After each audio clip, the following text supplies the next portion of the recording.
वालेकुम सलाम लैला।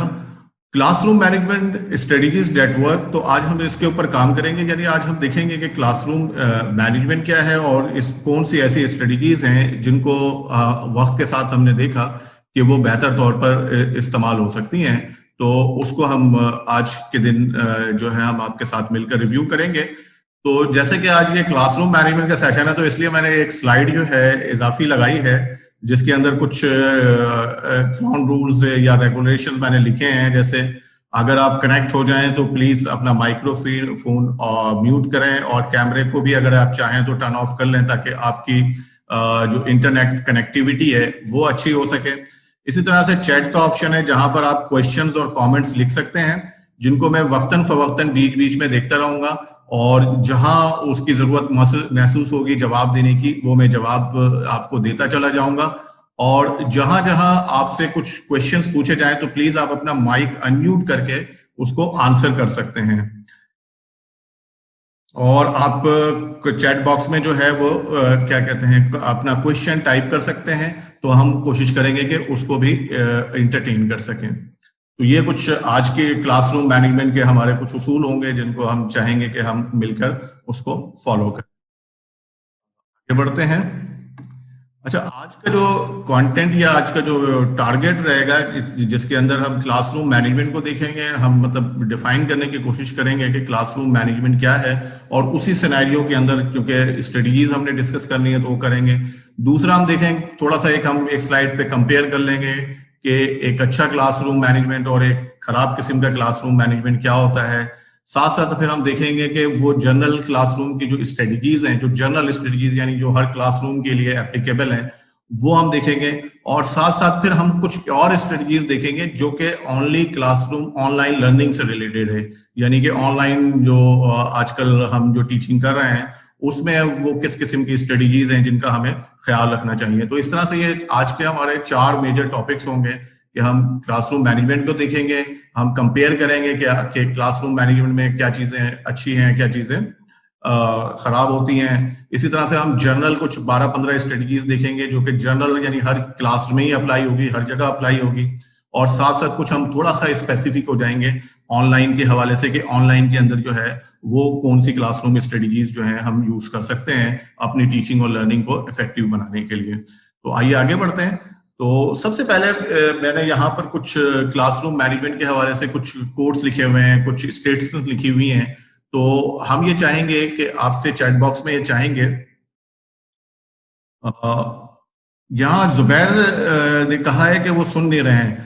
आप में से कोई साथी चैट बॉक्स पे या माइक अनम्यूट करके मुझे बताएंगे कि आपको मेरी आवाज क्लियर आ रही है? जी बिल्कुल आ रही है आवाज क्लियर। ओके जुबैर साहब प्लीज आप अपना नेट कनेक्शन चेक कर लें। ओके तो मेरी तरफ से यहाँ से आवाज का मसला नहीं है, तो प्लीज आप लोग अपना चेक कर लीजिएगा। तो यहाँ पे मैंने एक स्टेटमेंट लिखी है और मैं चैट बॉक्स खोल रहा हूँ कि classroom management relies on threat and punishment. तो आप कितने लोग इससे एग्री करते हैं? कितने लोग इससे एग्री करते हैं? तो प्लीज बताएंगे यस और नो करके चैट बॉक्स के अंदर कि क्लासरूम मैनेजमेंट रिलाई करते हैं सजा और डराने के ऊपर। जितना ज्यादा डराओगे, जितना ज्यादा सजा दोगे, उतनी अच्छी आपकी क्लासरूम मैनेजमेंट होगी। तो आप चैट बॉक्स पे यस और नो करके ओके। अफशीन इससे एग्री नहीं करती हैं इस स्टेटमेंट से, मेरी संगीता भी एग्री नहीं करती, लेला भी एग्री नहीं करती, और मुझे यकीन है कि आप सारे इससे एग्री नहीं करते। अच्छी बात है। एक और स्टेटमेंट है मेरे पास आपके लिए यस और नो कहने के लिए। ये कहता है कि अगर आप स्टूडेंट्स के साथ नाइस होंगे तो वो उसका फायदा ले लेते हैं, यानी एडवांटेज लेना शुरू कर देते हैं आपसे अगर आप उनके साथ नाइस रहते हैं। मेरा चैट बॉक्स खुला हुआ है, तो क्या आप इससे एग्री करते हैं? ओह, जैन तो बिल्कुल ही एग्री नहीं करते हैं। ओके, यानी कि आप अगर स्टूडेंट्स के साथ एग्री नाइस और क्या कहेंगे, if you are nice student will take advantage. Okay, तो कुछ यस और नो की कैफियत है। तो आप जरूर अपने इस स्टेटमेंट को याद रखिएगा कि आप यस पे थे, नो पे थे। आज के सेशन खत्म होने के बाद आप कहाँ खड़े होंगे वो ज्यादा इंपॉर्टेंट है, क्योंकि मैं आर्गू नहीं करूंगा इस वक्त कि क्या होना चाहिए क्या नहीं होना चाहिए, लेकिन ये स्टेटमेंट्स ऐसी हैं जो कि बाद में यकीनन उसको चेंज होना चाहिए। The quietest classroom are the best manage, यानी वो क्लासरूम जो बिल्कुल खामोश होती है वो बड़ा क्या कहते हैं बेहतरीन होती है। वो क्लासरूम जहां सारे लोग खामोश हो, साइलेंट हो, यानी पिन ड्रॉप साइलेंट हो, वो बड़ा बेहतरीन क्लास होता है। तो आप में से प्लीज कुछ लोग जो हैं जी no no okay okay okay okay okay so बहुत सारे लोग जो हैं वो ये जानते हैं कि वो अच्छा क्लासरूम मैनेजमेंट नहीं है जहां सारे लोग जो हैं खामोश बैठे हों। Very good. फिर कहते हैं कि क्या कहते हैं, behaviour is more difficult to manage in student centre classroom, यानी स्टूडेंट सेंटर क्लासरूम जहां पर डिस्कशंस होते हैं, जहां पर बातचीत होती है, जैसे कुलसूम खलीक ने कहा कि डिस्कशन इज मस्ट, तो वो क्लासरूम जहां डिस्कशंस होती हैं, जहां लोग आपस में गुफ्तगू करते हैं, बातचीत करते हैं, उसको मैनेज करना बहुत मुश्किल है। आप एग्री करते हैं कि उसको मैनेज करना बहुत मुश्किल है? Yes it is bit difficult, या थोड़ा बहुत तो मुश्किल है। ओके साइमिना कहती हैं कि नहीं। ओके सो एक और मेरे ख्याल से स्टेटमेंट है या हम आगे जा रहे हैं? ओके ये आखिरी स्टेटमेंट है, if you are nice a student will take advantage of, ये रिपीट हो गया है। तो हमारे पास ये 4 ही स्टेटमेंट थी। तो हम ये देखते हैं कि कॉमन ये मिसकंसेप्शंस हैं क्लासरूम से मैनेजमेंट से रिलेटेड, क्योंकि इस पे दिनों हम डिबेट कर सकते हैं कि क्या इसके अंदर सही है। ये चारों स्टेटमेंट इस तरह की हैं। तो एंड ऑफ द डे मैं इस पे किसी पे भी फोर्स नहीं करूंगा, लेकिन एंड ऑफ द डे आपकी कुछ ना कुछ सोच जो है इन स्टेटमेंट्स के हवाले से हिलनी चाहिए, और अगर वो सोच हिलती है तो हम इसको आज के दिन की कामयाबी ही समझेंगे कि हम कामयाब हुए। तो आइए हम देखते हैं कि अगर ये सब क्लासरूम मैनेजमेंट की प्रॉपर नहीं है तो क्लासरूम मैनेजमेंट बेसिकली कहते हैं किसको है। तो मैंने ये एगर की एक डेफिनेशन ली है, the process of creating and maintaining orderly classroom, यानी कि ऐसा क्लासरूम आप बनाएं जहां जो कि मेंटेन हो और क्रिएट करें और मेंटेन करें जो ऑर्डरली हो, यानी एक तरतीब उसके अंदर पाई जाए ना। और इस तरतीब को अगर हम अनपैक करने जाएंगे तो इसको थोड़ा सा अनपैक करते हैं, जहां पर स्टूडेंट्स ने जो काम करना है वो ऑटोमेटिकली वो करते रहें, यानी जो जो स्टूडेंट से तवक्को की जा रही है कि उन्हें क्या क्या करना है वो कंटिन्यू करते रहें, वो अपने कंप्लायंसेस पूरे करें। इसी तरह से इमीडिएटली स्टूडेंट्स के अंदर जो क्लास है उसका रिस्पेक्ट जो है वो पाया जाए, और रूल एंड रेगुलेशन जो है वो स्टैब्लिश हो, यानी कि उसको बने हुए भी हो और वो एग्रीड भी हो, और लोग उसके मुताबिक अपना क्या कहते हैं वक्त जो है वो क्लासरूम के अंदर गुजार रहे हो। तो बेसिकली जो ऑर्डरली क्लासरूम है उससे हम ये मीनिंग लेते हैं कि कैसी क्लासरूम जहां तालिब इल्म जो है जो उनसे जो जो तवक्को की जाती है, यानी इनसे कहीं ग्रुप में काम करने को कहा जा रहा है, कहीं प्रेजेंटेशन देने को कहा जा रहा है, अगर पढ़ने को कहा जा रहा है, तो वो ऑर्डरली जो है वो उसको तरतीब के साथ से वो करते रहें, वो उनके अंदर रिस्पेक्ट हो एक दूसरे की, असातिज़ा के साथ रिस्पेक्ट हो, असातिज़ा और स्टूडेंट्स के दरमियान रिस्पेक्ट पाई जाए, और साथ साथ रूल और रेगुलेशन जो आपने बनाए हैं वो फॉलो होते हों। वो हम कुछ रूल एंड रेगुलेशन देख भी लेंगे, लेकिन जनरली वही है कि आपको क्लास में आना है, अपनी बारी पर बोलना है, वो सारी चीजें जो है वो सारा रेगुलेट हो। तो बेसिकली एक अच्छा क्लासरूम मैनेजमेंट हम डिफाइन जो है वो इसी को करते हैं। अब हम आगे चलते हैं। हाँ, और ये यस लेला, it will be the ideal classroom जहां पे ये हो रहा हो, और इसको हम वक्त करते करते यहाँ तक हम पहुंच जाते हैं। अच्छा, अगर देखें बैड क्लासरूम मैनेजमेंट क्या है कि जहां टीचर जो है वो टेंशन में हो, यानी परेशान हो, और वो जो है एक खराब सी क्लासरूम मैनेजमेंट होगी, क्योंकि उसमें ऑर्डर नहीं पाया जाएगा, उसमें तरतीब नहीं पाई जाएगी। इसी तरह से अगर हम देखते हैं अच्छे में, तो उसमें जीरो डिस्ट्रक्शन हो, यानी किसी किस्म की कोई भी डिस्ट्रक्शन ना हो, सब लोग अपना काम जो है वो तरतीबवार जो है करते चले जाएं। मैं ये नहीं कहूंगा खामोशी से करते चले जाएं, बल्कि एक मेंटेन और एक मैनेजमेंट एनवायरनमेंट में करते चले जाएं। इसी तरह से कुछ क्लासरूम ऐसी हैं जहां लैक ऑफ फोकस है, यानी जो टीचर की जानिब से मैनेजर है कि उसका फोकस नहीं पता चल रहा है, यानी कि इसको मैं कैसे एक्सप्लेन करूं कि जो कुछ भी आप पढ़ रहे हैं वो आपको क्लियर नहीं है कि आप क्या करने आए हैं। जैसे बहुत दफा ऐसा होता है, टीचर्स ऐसे लेसन डिलीवर कर रहे होते हैं जो उनको खुद नहीं पता होता कि उन्होंने एंड ऑफ द डे जो है वो हासिल क्या करना है, आज उनका क्या टारगेट है, वो क्या पढ़ाने वाले हैं। तो उसमें क्या होता है, कभी इधर पढ़ा रहे होते हैं, कभी उधर पढ़ा रहे होते हैं, कभी ये वाली बात बता दी, कभी वो वाली बात बता दी। तो इस तरह से वो अपने 30-40 मिनट निकाल रहे होते हैं। तो वो एक अच्छी क्लासरूम मैनेजमेंट नहीं होती, क्योंकि उसमें तमाम स्टूडेंट्स जो है वो आपके साथ नहीं होते। इस तरह से अगर लर्निंग फोकस है, वो टारगेट है कि यार सबको पता है, टीचर को पता है मैं क्या पढ़ा रहा हूँ, स्टूडेंट्स को पता है मैंने क्या सीख रहा हूँ, तो वो क्लासरूम जो है वो बेहतर तौर पर मैनेज होगी। इसी तरह से अनक्लियर एक्सपेक्टेशन है, ये बिल्कुल वो पीछे वाले से ही जुड़ा हुआ है, जहां आपका फोकस नहीं है तो एक्सपेक्टेशन भी क्लियर नहीं होगी कि आपने क्या क्या करना है। इसी तरह से जहां पे एक्सपेक्टेशन क्लियर हो कि आपने मिलजुल के काम करना है, आपने ग्रुप में काम करना है, आपने पेयर में काम करना है, स्टूडेंट्स को पता है कि यार अब हमने ग्रुप में काम करना है, अब हमने पेयर में काम करना है, अब हमने इंडिविजुअल वर्क करना है, अब हमने प्रेजेंटेशन देनी है और प्रेजेंटेशन के दौरान अब हमने प्रेजेंटेशन सुननी है। तो वो सारी जो क्लैरिटी है वो क्लियर होता है, तो वो क्लासरूम जो है वो बनती है और वहां पे समाजी तौर पे जो स्किल्स हैं, जो महारतें हैं, वो हम सीखते हैं। इसी तरह से जो बैड मैनेजमेंट है, ओवर प्राइसिंग, यानी आप बहुत ज्यादा लोगों को अप्रिशिएट कर रहे हैं तो वो नेगेटिविटी में चला जाता है।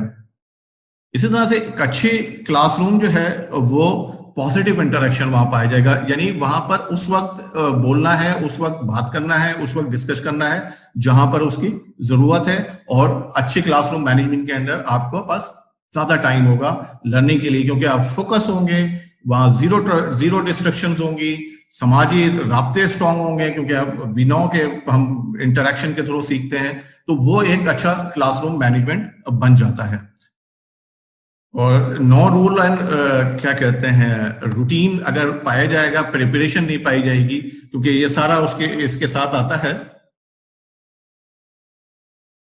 ये सारा उसके साथ आता है कि जो आपके रूल रेगुलेशन नहीं है, आपकी रूटीन नहीं है। यानी रूटीन से मुराद ये है कि स्टूडेंट्स इस चीज के आदी नहीं है कि कब क्या करना है, क्योंकि बहुत सारे टीचर्स जो हैं वो जैसे ग्रुप वर्क या हम स्टूडेंट सेंटर्ड क्लासरूम पढ़ाते हैं, तो उसमें कुछ रूटीन सी बनती चली जाती है, तो स्टूडेंट्स को पता होता है कि अब ये होगा, अब ये होगा। जैसे अर्ली क्लासरूम्स हैं, नौरीन की एक एक्टिविटी मुझे याद है, क्लास शुरू होगी मॉर्निंग मीटिंग से, तो लोग घेरा लगा के बैठ जाएंगे, तो स्टूडेंट्स आएंगे, उनको पता है कि हमने अगर ये करना है तो हमने क्या कहते हैं मॉर्निंग मीटिंग करनी है तो हमने घेरा लगा देना है।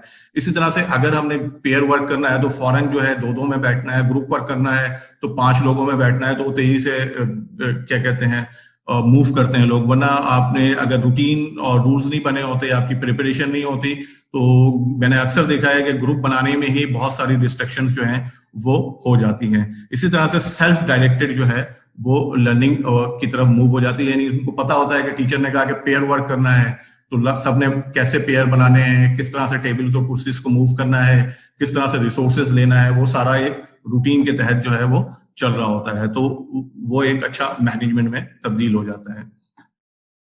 इसी तरह से ये जो सेक्शन है इसको हम सम अप करेंगे इस बात से कि क्लासरूम मैनेजमेंट, ये की से कि classroom management is more than disciplining students, यानी क्लासरूम मैनेजमेंट जो है डिसिप्लिन से आगे की चीज है। और ये इंपॉर्टेंट है नोट करना कि टीचिंग जो है हमारा पढ़ाने का तरीका और स्टूडेंट्स को इन्वॉल्व करना जो है वो इसमें ज्यादा इन्वॉल्व हो जाता है इस क्लासरूम मैनेजमेंट के अंदर, कि यानी आपकी टीचिंग मेथोडोलॉजी ऐसी है जो स्टूडेंट्स को ऑटोमेटिकली जो है वो इंगेज करती है और लर्निंग के अंदर उसको इन्वॉल्व करती है।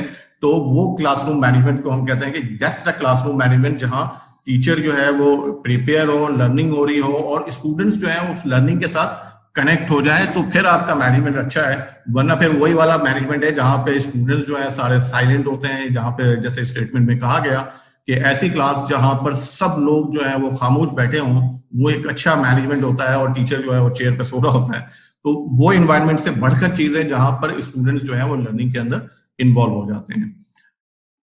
आगे बढ़ते हैं अब हम स्ट्रेटेजीज की जानिब चलते हैं। जो पहली स्ट्रेटेजीज है कि मॉडल आइडियल बिहेवियर, यानी वो बिहेवियर जो आप स्टूडेंट से तवक्को करते हैं वो आपको सबसे पहले खुद जो है वो मॉडल करना पड़ेगा, यानी उसकी जो आप कहते हैं वो आपको खुद जो है वो करना पड़ेगा। इसमें देखें क्या चीजें आ जाती हैं कि make it habit to model the action you want to see in others, यानी आप दूसरों को जैसा देखना चाहते हैं पहले खुद वैसा करें। जैसे कि आप पोलाइट लैंग्वेज यूज करना चाहते हैं, तो अक्सर आपने देखा होगा कि सबसे ज्यादा अनपोलाइट लैंग्वेज जो है वो टीचर्स यूज कर रहे होते हैं। तो अगर आप चाहते हैं कि आपके स्टूडेंट्स पोलाइट लैंग्वेज यूज करें तो आपकी लैंग्वेज भी जो है ना वो पोलाइट होनी चाहिए। इसी तरह से हम थोड़ा सा और आगे चलते हैं इस बात को लेके कि क्या आपको मॉडल करना चाहिए। मेंटेन आई कांटेक्ट, यानी स्टूडेंट्स के साथ बात करते हुए आप फेस टू फेस उनसे बात करें, उनके आंखों में आंखें डाल के बात करें। ऐसा ना हो कि वो अगर आपसे कोई बात कर रहे हैं, आपको कुछ बता रहे हैं, तो आप नीचे किताब की तरफ देखना शुरू कर देते हैं या कहीं और देखना शुरू कर देते हैं। इस तरह से जब आप किसी को हिदायत दे रहे हैं तो आप उसकी तरफ देखकर बात करें।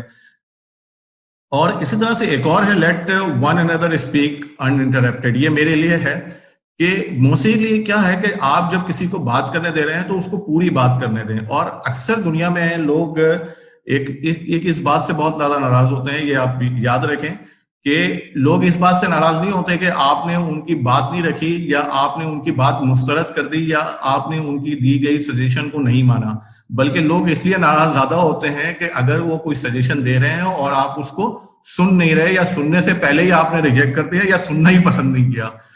सबसे बेहतर यही होता है कि अगर आप यकीन करें, पाकिस्तान में खासतौर पे हम पाकिस्तानियों की आदत है कि अगर आपने मुझे पूरा सुना और उसके बाद कहा कि नहीं यूसुफ ये आइडिया काम नहीं करेगा, ये अच्छा नहीं है, I am very happy for that. लेकिन अगर आपने रास्ते में रोक दिया, आपने कहा नहीं नहीं नहीं तुम गलत कह रहे हो या ये फजूल बात है या नहीं हमें इसकी जरूरत नहीं है, तो लोग अक्सर जो है वो नाराज हो जाते हैं। तो ये सबसे इंपॉर्टेंट नॉर्म्स हैं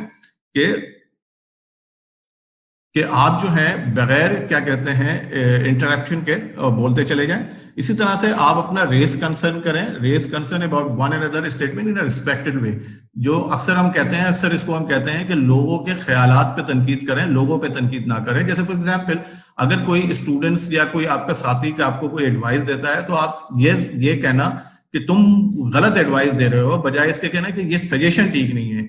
यानी कि उस ख्याल पे तनकीद करें जो पेश किया गया है, बजाय इसके कि उस शख्स पे तनकीद करें जो वो ख्याल पेश कर रहा है। क्योंकि अक्सर हम बोलने के दौरान जो है अक्सर ये गलती कर जाते हैं और हम कह जाते हैं कि नहीं आपने बड़ी गलत बात की या आपकी सजेशन एप्लीकेबल नहीं है, बजाय इसके कि आप ये कहें कि ये सजेशन एप्लीकेबल नहीं है। तो ये बहुत बड़ी मीनिंग में चेंज हो जाता है।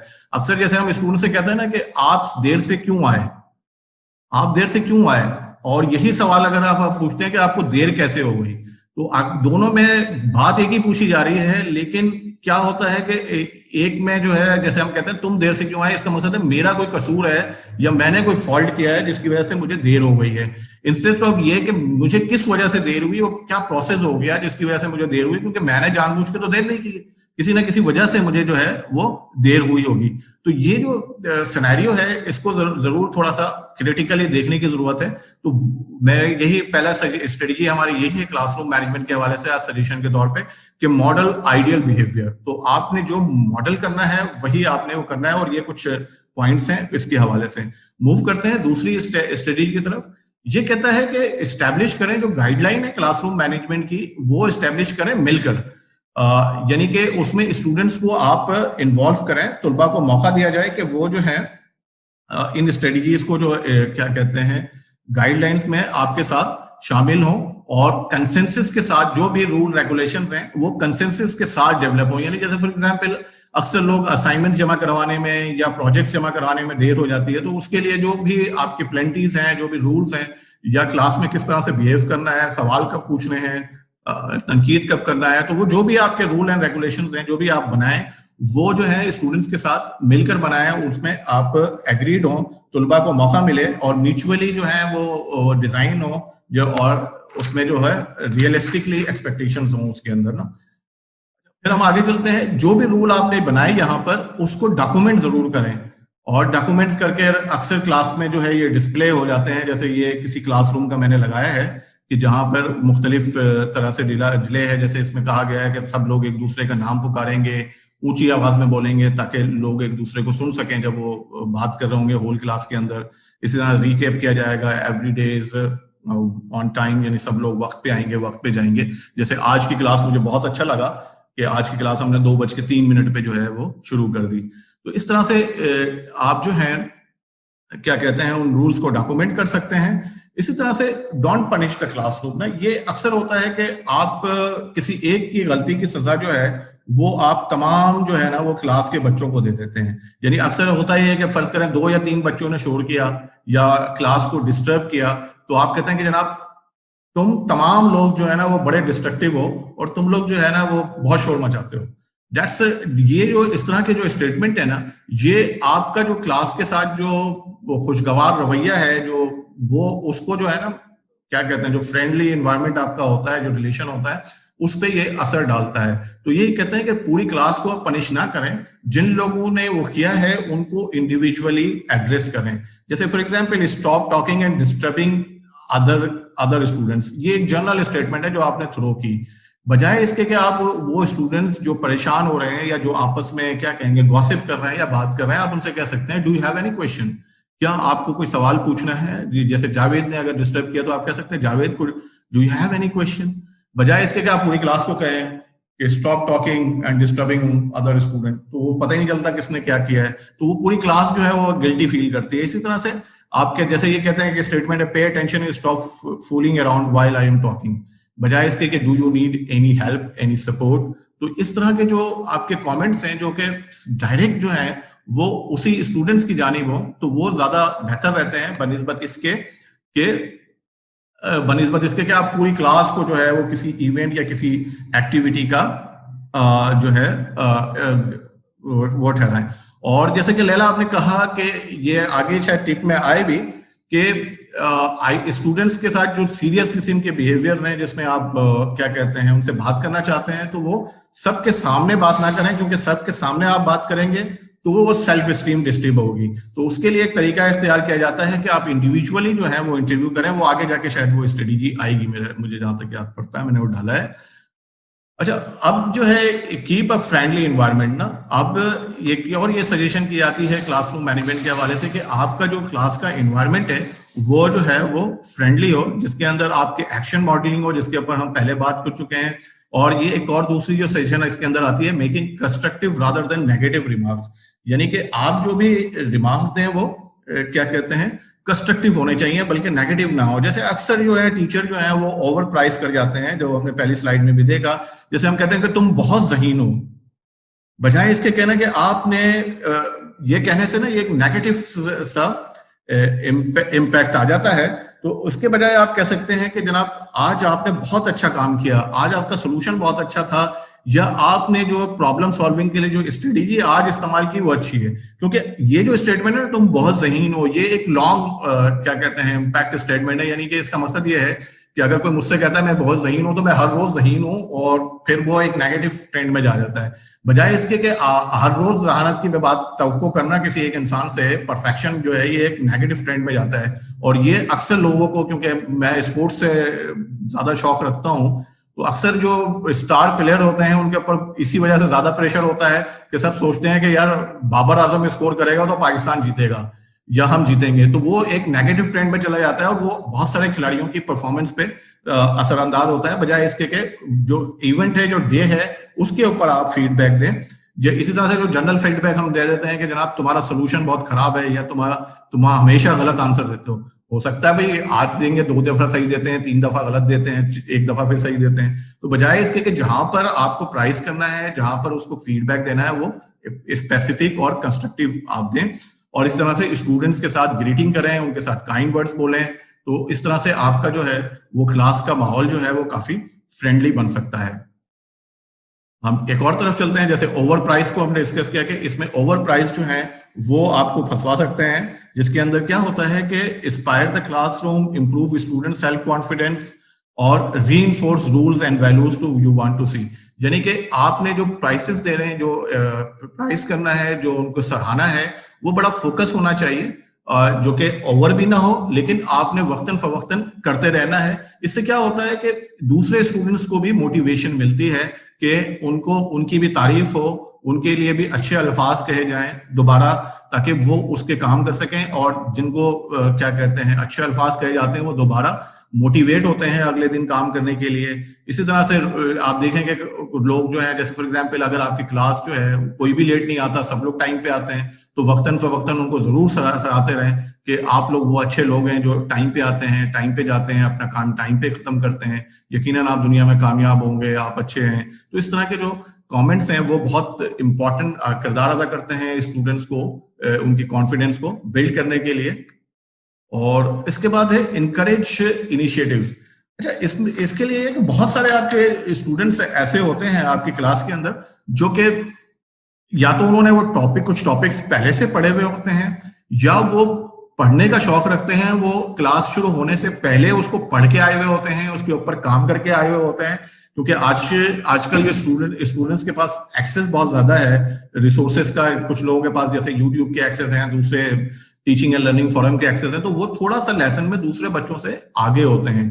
तो ऐसे बच्चों को जो है ना, उनके लिए कुछ ना कुछ रूम जरूर निकालते रहे अपनी टीचिंग के दौरान, ताकि उनका भी सेल्फ कॉन्फिडेंस और जो पढ़ने का शौक है वो बढ़ता रहे।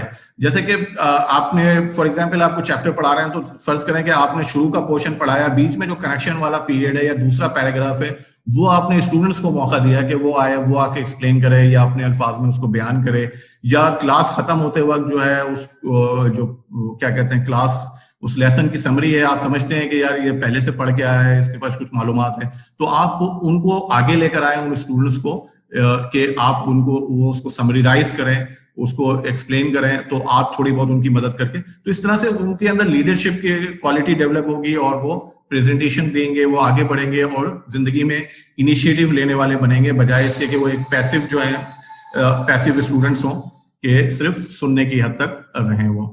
इसी तरह से नॉन वर्बल कम्युनिकेशन जो है वो भी क्लास के लिए जरूरी है, क्योंकि बहुत सारे ऐसे डिस्ट्रैक्शन होती हैं लेसन के दौरान, जहां पर लेसन रुक जाता है या फंस जाता है, और फिर वो सारी जो क्या कहते हैं फोकस, जिसको हमने शुरू में डिस्कस किया कि स्टूडेंट्स का सारा फोकस जो है ना उस डिस्टर्बेंस की वजह से चला जाता है। जैसे किसी को अगर क्लास से बाहर जाना है, वॉशरूम्स जाना है, तो वो खड़ा होकर एकदम नारा लगा देता है। तो उसके लिए जो है नॉन वर्बल कम्युनिकेशन बहुत ज्यादा किरदार अदा करते हैं। लेकिन हम आपसे यहाँ पे एक नॉन वर्बल कम्युनिकेशन की स्ट्रेटेजी जरूर शेयर करेंगे जो लर्निंग के हवाले से है, जो सीखने के हवाले से। जैसे इसके अंदर एक है गो और स्टॉप कार्ड, यानी स्टूडेंट्स के पास जो है वो कार्ड्स होते हैं गो एंड स्टॉप के, तो वो अपना कार्ड उठा के बताते हैं गो का मतलब इशारा ये होता है कि हमें सब समझ में आ रहा है। एक तो तरीका ये होता है कि आप सर हिला रहे हैं तो हाँ भाई लग रहा है कि यार लोगों को समझ आ रहा है, लेकिन उसके साथ साथ एक गो कार्ड आप स्टूडेंट्स ने उठाया, आप कोई टॉपिक पढ़ा रहे हैं, कोई प्रेजेंटेशन दे रहे हैं, कोई कॉन्सेप्ट एक्सप्लेन कर रहे हैं, तो स्टूडेंट्स अगर गो कार्ड उठा रहे हैं तो इसका मतलब समझ आ रहा है, और उन्होंने अगर क्वेश्चन वाला कार्ड उठाया तो दे हैव अ क्वेश्चन। तो आप फिर एक सर्टेन जगह पर जाकर रुकते हैं और फिर उस स्टूडेंट से पूछते हैं कि जी जनाब आपका क्वेश्चन क्लियर हुआ, या अब भी आप क्वेश्चन पूछना चाहते हैं तो पूछ लें। वरना क्या होता है कि अगर हमने सवाल पूछने की आजादी दी हुई है तो पता चला कि स्टूडेंट ने हाथ खड़ा किया और बोलना शुरू कर दिया, हो सकता है कि वो अगले पैराग्राफ में आप वो आंसर जो है वो एक्सप्लेन करने वाले होंगे, लेकिन वो डिस्टर्ब हो गया और वो सारा जो अटेंशन जो आपका भी था, स्टूडेंट्स का भी फोकस था, वो डिस्टर्ब हो जाता है। तो इस तरह से ये गो एंड स्टॉप कार्ड्स इस्तेमाल होते हैं, जिसके अंदर जब स्टूडेंट्स को सवाल होता है तो वो उसको खड़ा कर देते हैं और लोग समझ जाते हैं, टीचर समझ जाता है कि जो कुछ मैं इसको समझा रहा हूँ ये इसके साथ नहीं है, इसका फोकस हट गया है, तो मुझे इसको हेल्प करना पड़ेगी ताकि ये फोकस को अचीव कर ले। और अगर एक दो बच्चे होते हैं तो बाद दफा इग्नोर भी कर देते हैं टीचर के, उनको बाद में इंडिविजुअली उसको हैंडल कर सकते हैं। तो ये डिफरेंट आपकी क्या कहते हैं स्टडी की डिपेंड करेगी कि किस सिचुएशन पे जो है आप इसको किस तरह से लेकर चलेंगे।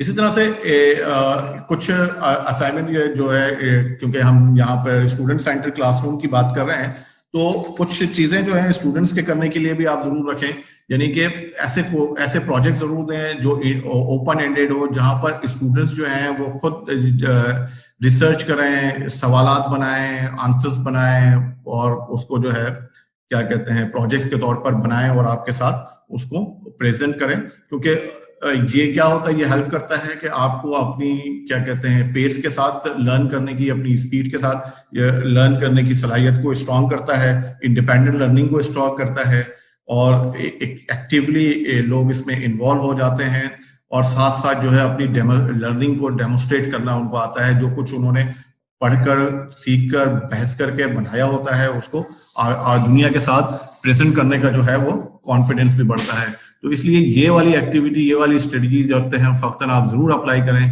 कि स्टूडेंट्स को ओपन एंडेड प्रोजेक्ट दें, ओपन एंडेड असाइनमेंट्स दें, जिसके अंदर वो काम करें और आपके साथ शेयर करें।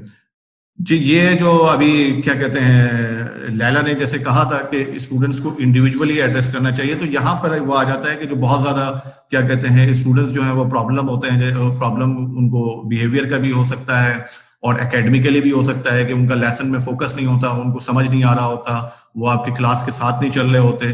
तो उसके लिए आपको चाहिए कि आप उनसे इंडिविजुअली इंटरव्यू करें, यानी कि उन स्टूडेंट्स को जो है वो आप उसमें ग्रुप वर्क के दौरान भी उनको टाइम में बात कर सकते हैं, क्लास के बाद भी उनके साथ मिल सकते हैं, लेकिन ये इंडिविजुअली सेक्रेट इंटरव्यू होता है। यानी स्टूडेंट्स को जरूरी नहीं है कि आप सब स्टूडेंट्स को बताएं कि आज जो है यूसुफ से जो है टीचर जो है वो अकेले में बात करेगी, क्योंकि इसको लर्निंग के इश्यूज हैं या इसको फिजिकल के इशू हैं।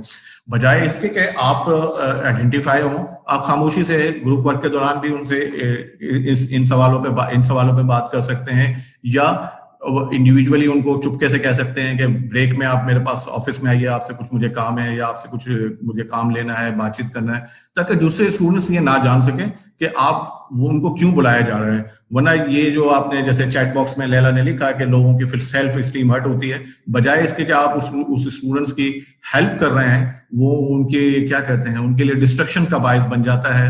तो ये बहुत केयरफुल काम है जिसको आपने क्लासरूम मैनेजमेंट के दौरान देखना पड़ता है कि आपने उस स्टूडेंट से मिलना भी है और दूसरे स्टूडेंट्स को उसका पता भी ना चले, और क्लास में तो बिल्कुल भी इसकी मेहमानियत है कि आप खुलकर इस हवाले से बात कर सकें ताकि कोई स्टूडेंट जो है इस तरह से आइडेंटिफाई हो जाए।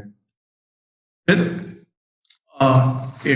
कुछ बिहेवियर ऐसे होते हैं जो कि अनडिजायरेबल होते हैं और ये आपको इसका सामना करना पड़ता है। तो ऐसे बिहेवियर से जो है वो क्या कहते हैं बिल्कुल हेजिटेट ना करें, इमीडिएटली उसको रिस्पॉन्स करें, लेकिन तरीके के साथ, सॉफ्टनेस के साथ, और उनको बताएं कि जनाब ये हमने एग्री नहीं किया था क्योंकि हमने जो नॉर्म्स तय किए थे वो इस तरह के थे, और अगर वो बहुत ज्यादा है तो फिर स्टूडेंट्स के साथ जो है वो फिर ये वाली स्ट्रेटेजी आपकी दोबारा वापस आ जाएगी कि आप उनके साथ प्राइवेटली जो है वो गुफ्तगू करें।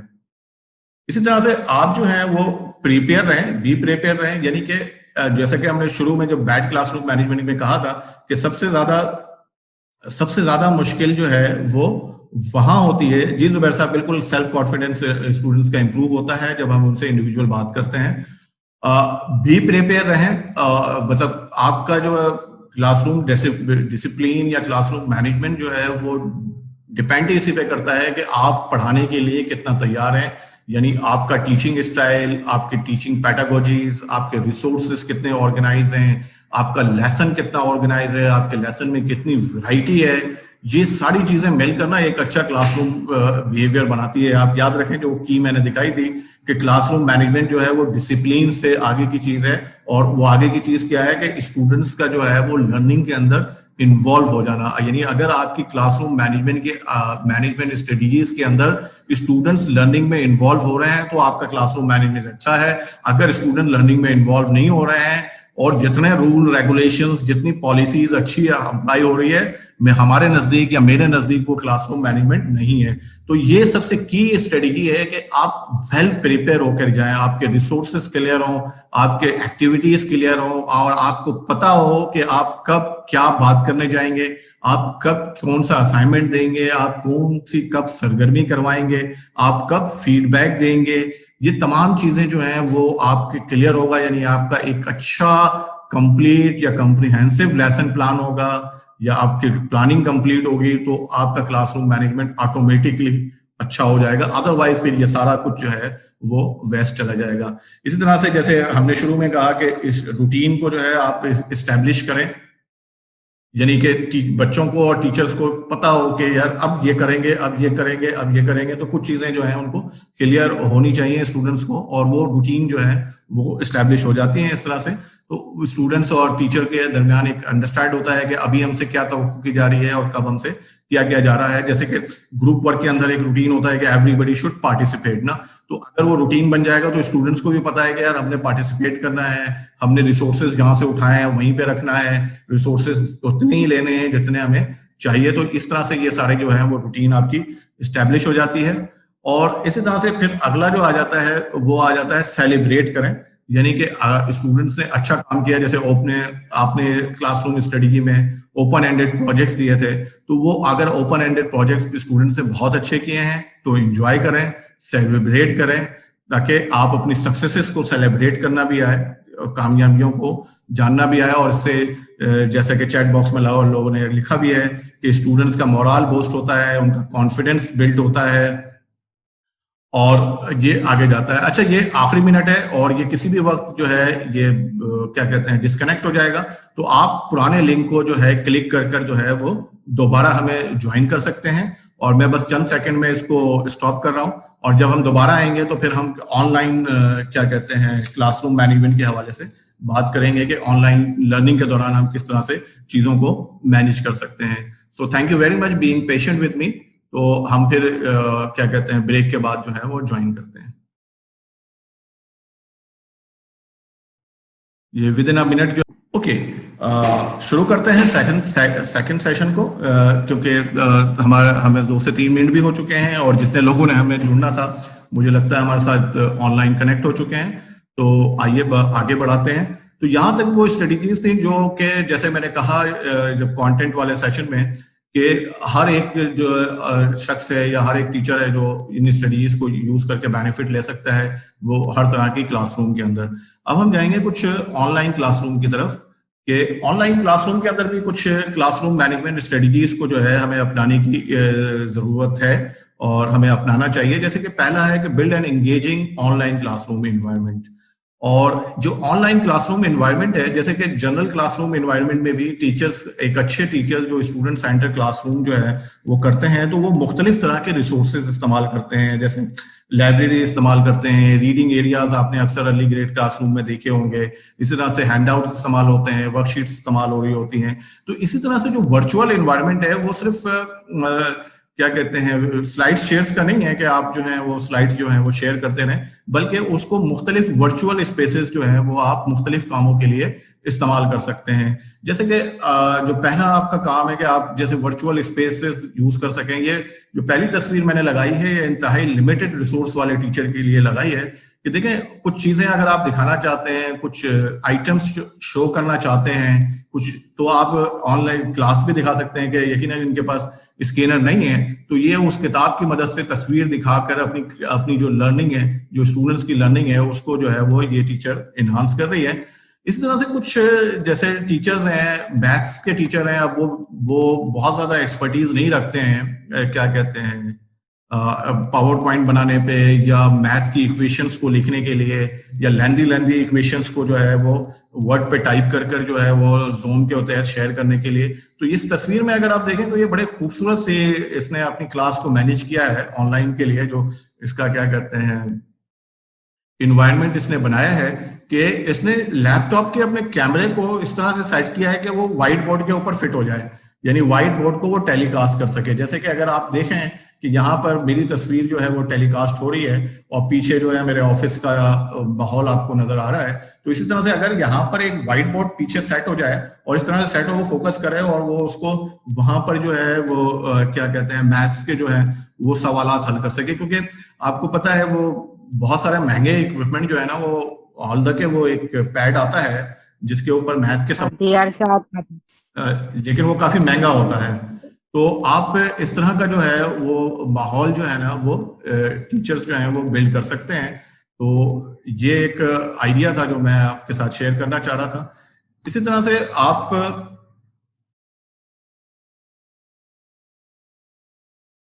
जो है वो गूगल का जो है वो प्लेटफॉर्म शेयर कर सकते हैं जहां स्टूडेंट्स जो हैं वो ग्रुप वर्क कर सकें, क्योंकि गूगल डॉक्स जो है ये सहूलत दे रहा होता है कि एक ही डॉक्यूमेंट के अंदर जो है मुख्तलिफ लोग जो हैं वो अपना इनपुट दे सकते हैं। तो इसके अंदर जैसे फॉर एग्जांपल एक सवाल है कि आपके ख्याल में कौन सी क्लासरूम मैनेजमेंट स्टडीज जो हैं वो सबसे ज्यादा क्या कहते हैं वर्क कर सकती हैं, तो वो अगर आप उसके आंसर्स लिखना शुरू करें और मैं यहाँ चैट बॉक्स पे गूगल डॉक का लिंक शेयर कर दूं कि भाई ये लिंक है, आप इसको सेव कर लें अपने पास और क्या कहते हैं फारिग वक्त में या फला टाइम पे आपने ये वाले फोरम पे अपनी डिस्कशन देनी है, या आप जो क्लास एंड करते हैं उसके अंदर रिफ्लेक्शन लेते हैं या फीडबैक लेते हैं, तो उसके लिए आपने गूगल डॉक का लिंक दे दिया और वहां लोगों ने जाकर अपने आंसर्स भरना शुरू कर दिए।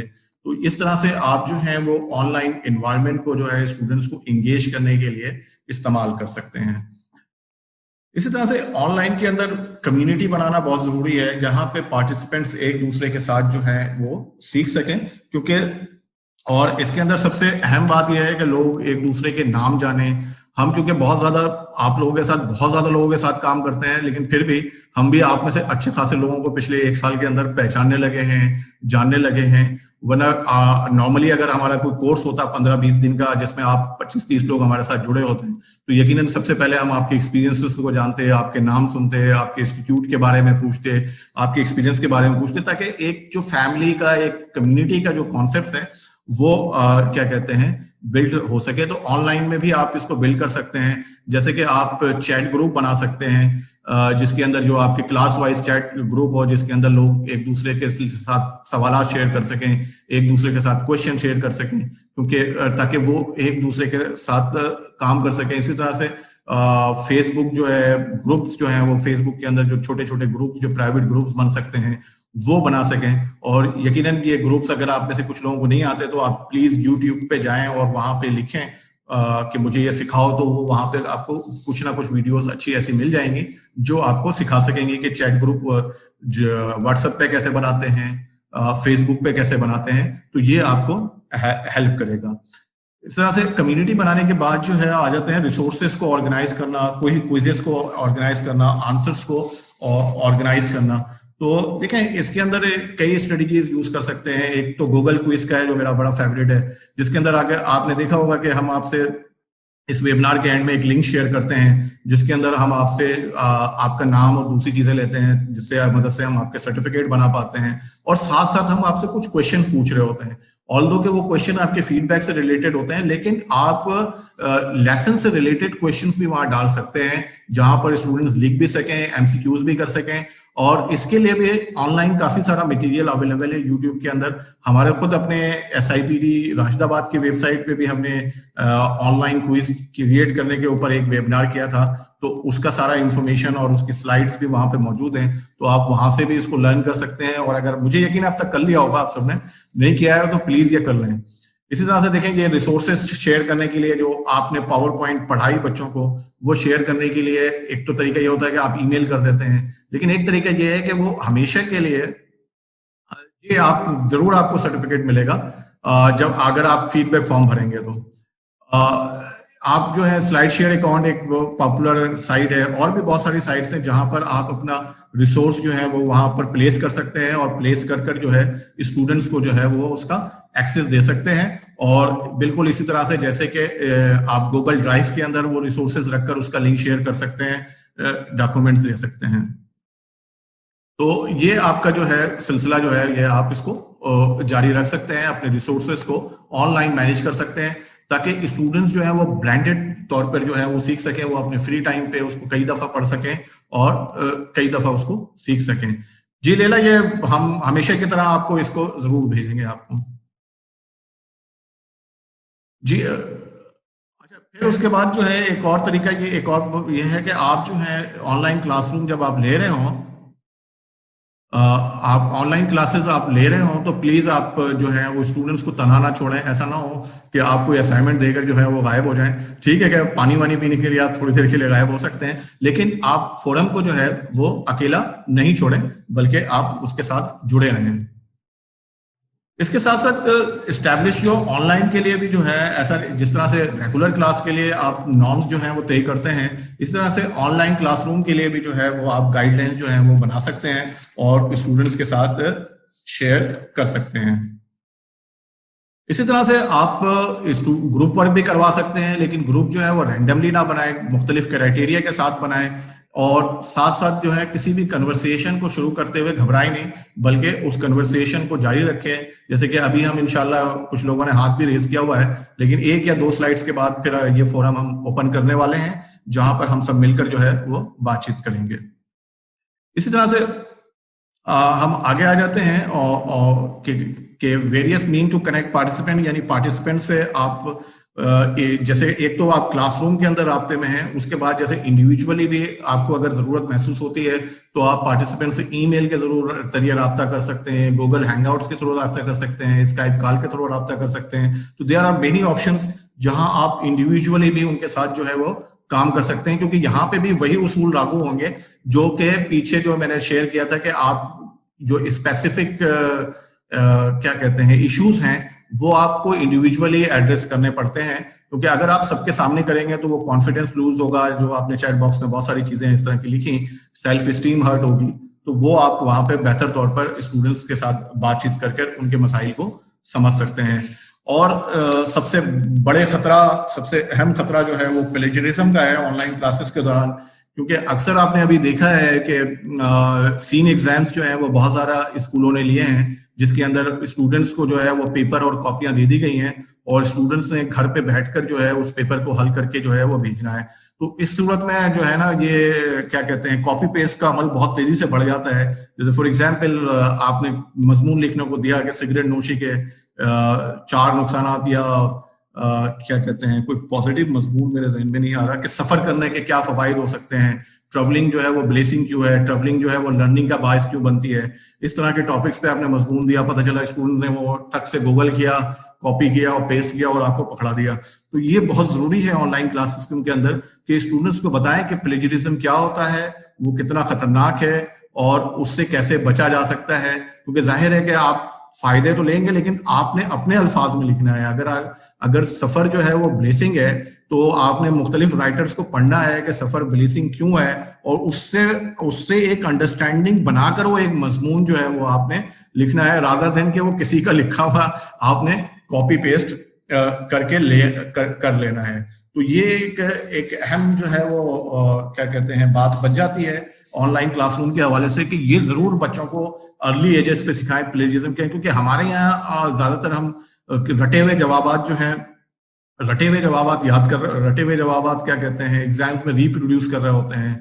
जैसे तैयार साहब क्या कहते हैं यार, इसको उल्टी कर रहे होते हैं, यानी एक आपने इनहेल किया होता है कुछ कंटेंट को और इम्तिहान में जाके उसको उल्टी कर देते हैं। उसके बजाय ये है कि लोग अपना क्या कहते हैं इंटेलेक्चुअलिज्म या अपना कॉग्निशन जो है वो बिल्ड करें और अपने जवाबात लिखें।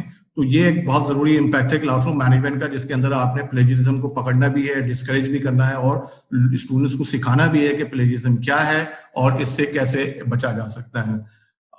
मेरे पास आज के लिए आपके लिए यही था। इसको मैं सम अप इस तरह से कहूंगा कि without classroom management teaching is practically impossible, यानी एक अच्छी क्लासरूम मैनेजमेंट के बगैर जो है वो टीचिंग पॉसिबल नहीं है। ये क्रिस्टोफर साहब ने कहा है और मैं इससे दिलो जान से एग्री करता हूँ। ये कुछ रेफरेंसेस हैं जिसकी मदद से ये मैंने प्रेजेंटेशन तैयार की, और थैंक यू वेरी मच। और हम अब क्वेश्चन आंसर की तरफ चलते हैं। मैं माइक अनम्यूट कर रहा हूँ, सॉरी आप अपने माइक अनम्यूट कर सकते हैं। मैं चैट बॉक्स पे भी नजर रख रहा हूँ और यहाँ पर आप क्वेश्चन आंसर्स कर सकते हैं, आप अपनी सजेशन दे सकते हैं।